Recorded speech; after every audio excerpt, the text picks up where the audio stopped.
Oi gente, sejam todos muito bem-vindos a mais um conteúdo aqui no Acidamente. Meu nome é Ana Paula, eu sou psicóloga e hoje eu vim aqui conversar com você sobre solidão versus solitude versus estar com pessoas. Sabe aquela sensação estranha de estar rodeado de gente, conversando, rindo, trabalhando, vivendo e ainda assim sentir um vazio silencioso, como se ninguém realmente te alcançasse, como se faltasse algo que nem você consegue nomear ou saber o que é. Hoje eu quero te conduzir a uma reflexão, se você quiser, é claro, que talvez você nunca tenha feito. E se a solidão que você sente não tiver nada a ver com a falta de pessoas ao seu redor, mas com a falta de você na sua própria vida. Fica comigo aqui nesse conteúdo porque o que a gente vai conversar aqui hoje pode mudar a forma como você enxerga as suas relações, a sua identidade e a maneira como você se conecta com o mundo. Aproveita aqui a vinheta para já se inscrever se não é inscrito, porque semanalmente tem conteúdos assim aqui no canal que podem te ajudar muito no seu processo de autoconhecimento.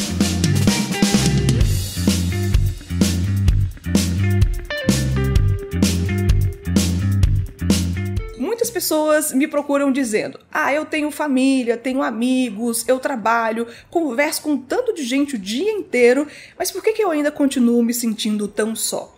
E essa pergunta ecoa justamente onde mais dói.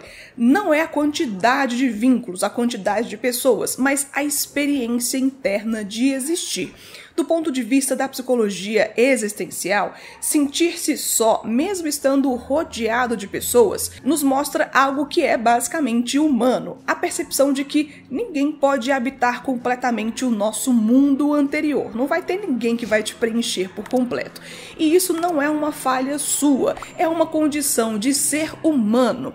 Quando falamos em solidão existencial, não estamos falando de isolamento social, mas daquela sensação silenciosa de estranheza, como se houvesse um abismo entre aquilo que o mundo vê e aquilo que você realmente é. Sartre fala do olhar do outro como algo que nos transforma em objeto e não em sujeito. É algo que a gente discute bastante na psicologia existencial. É quando você percebe que está interpretando papéis.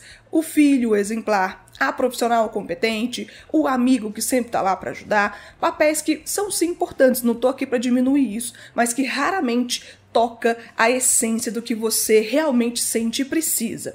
Com o tempo, viver esses papéis o tempo todo pode ser bastante cansativo, porque apesar de estar perto das pessoas, ali presencialmente, você percebe que poucas realmente te conhecem e menos ainda, te reconhecem. E aí surge aquela pergunta silenciosa que muitos têm medo de admitir.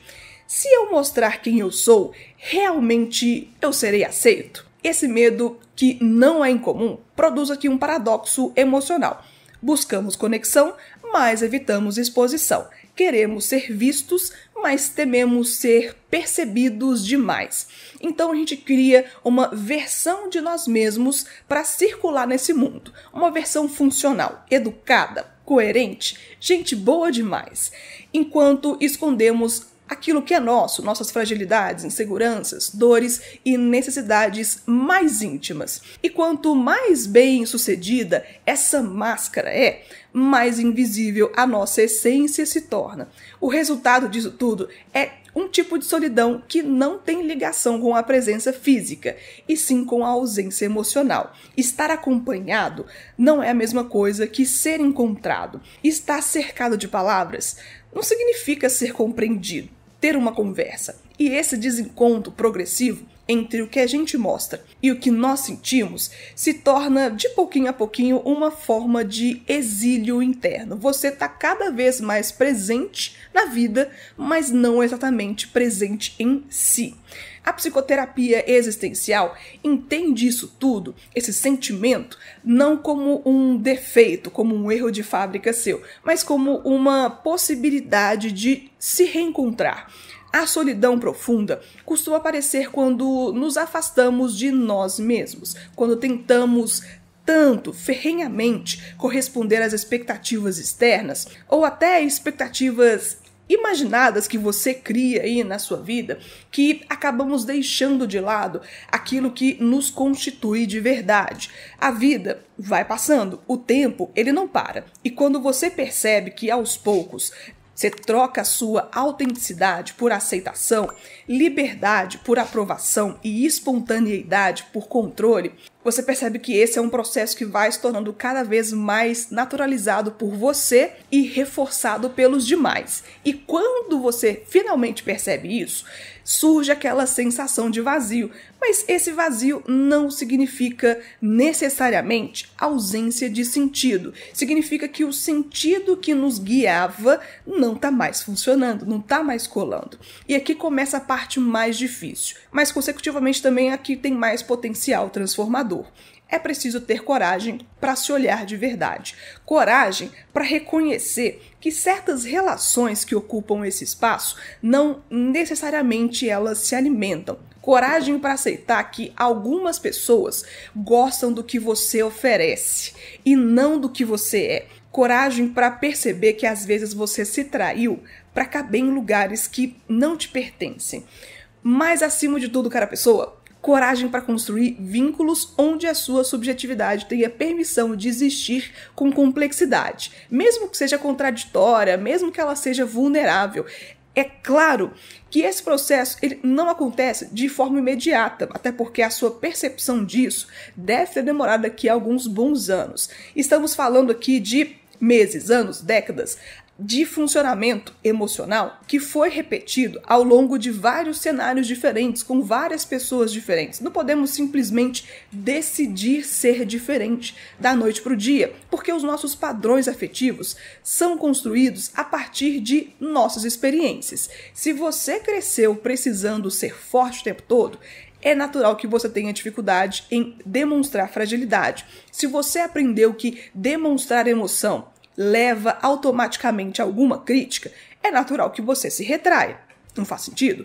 Se você entendeu que o amor depende de desempenho, depende de oferecer alguma coisa, é natural que você ache que você precisa valer a pena para ser amado. Tudo isso faz parte de uma narrativa emocional que é aprendida. E não se desaprende algo tão impactante, tão intrínseco e tão naturalizado, profundo dessa forma, de um dia para o outro. Mas é possível desaprender. Não é aqui também para te deixar desmotivado.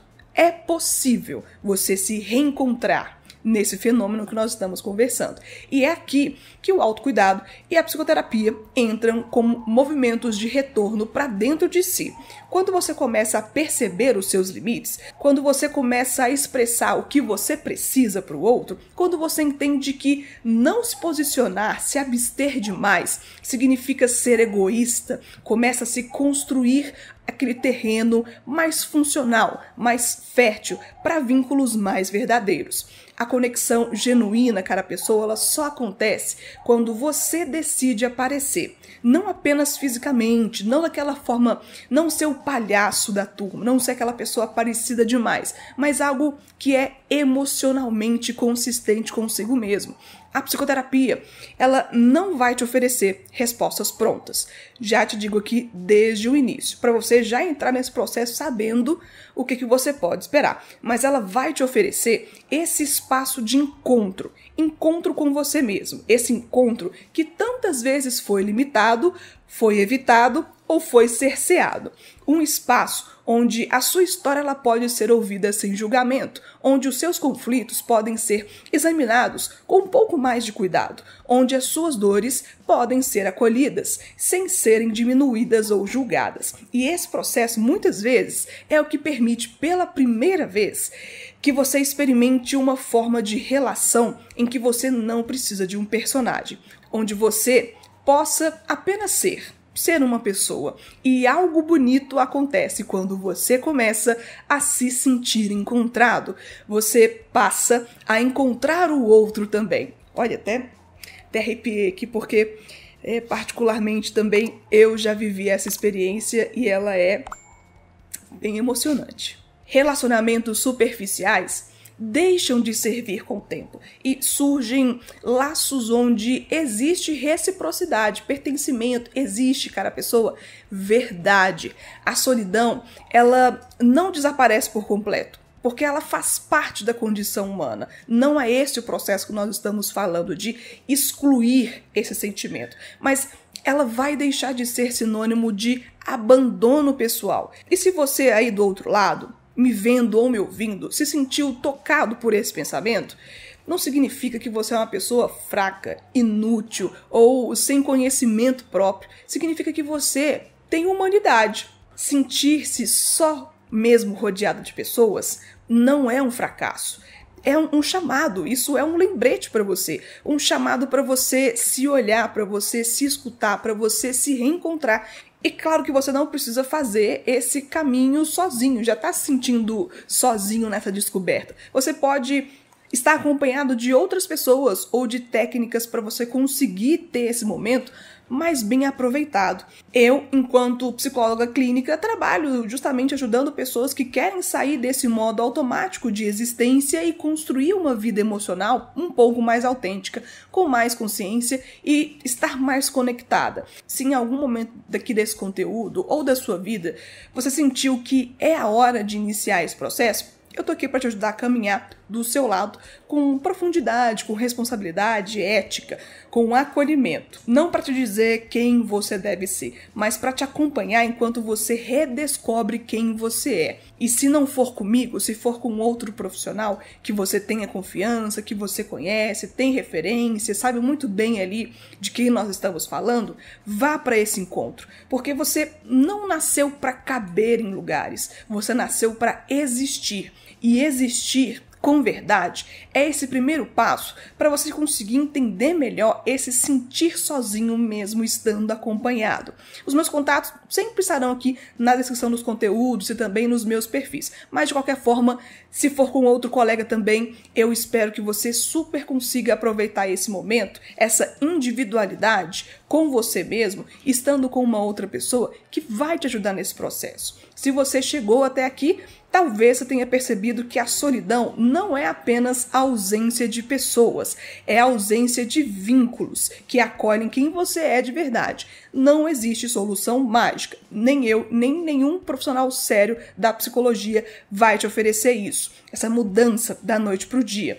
Mas existem formas, existem técnicas, existe o caminho feito de consciência, de limites, de escolhas mais honestas e de coragem para parecer se jogar no mundo com autenticidade, não apenas com desempenho, com performance.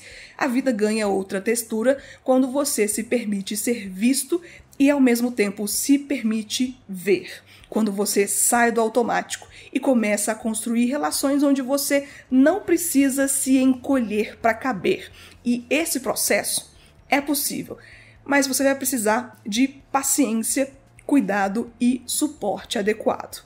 Eu agradeço muito para você que fica sempre no conteúdo até o final, que deixa aqui a sua interação. Isso é muito importante para o conteúdo chegar a outras pessoas e para o canal ser relevante aqui na plataforma. Essa é uma forma super rápida e gratuita que você tem de mostrar que você gostou e de valorizar esse meu trabalho. E antes de ir, faça alguma coisa por você hoje. Pequena, simples, mas sua, porque todo processo de reencontro começa assim, com o primeiro passo. E se eu tiver o privilégio de fazer parte desse primeiro passo com você, deixa aqui nos comentários. Eu vou amar saber que esse conteúdo acendeu uma chamazinha dentro de você que ou estava desapercebida ou completamente inexistente. Um beijo, viu? E até o próximo conteúdo aqui no Astamente. Tchau!